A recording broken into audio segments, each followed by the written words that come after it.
Now let us determine the nature of the roots using the discriminant. So example, here is a quadratic equation x squared minus 6x plus 9.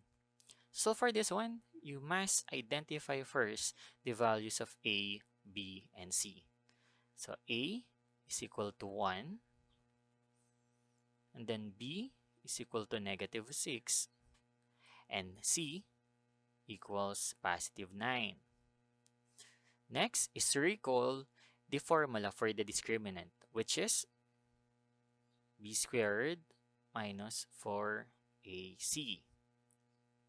Next, we substitute the values of a, b, c to our formula.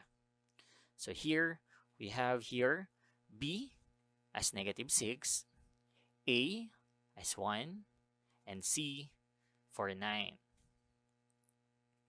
So let's write here as negative 6 squared minus 4, a is 1, c is 9. Next, let us simplify using PEMDAS.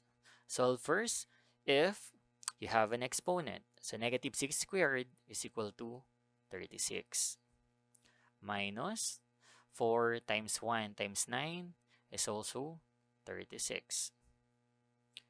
We have now here 36 minus 36 is equal to 0.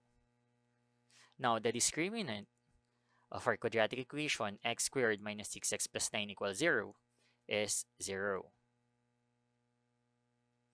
For the nature of the roots, we have here 4 to pick from. The first condition is equal to 0.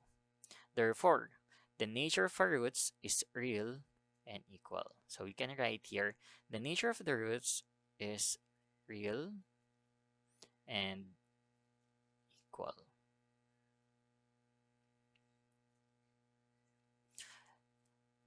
Next, let's go with question number 2.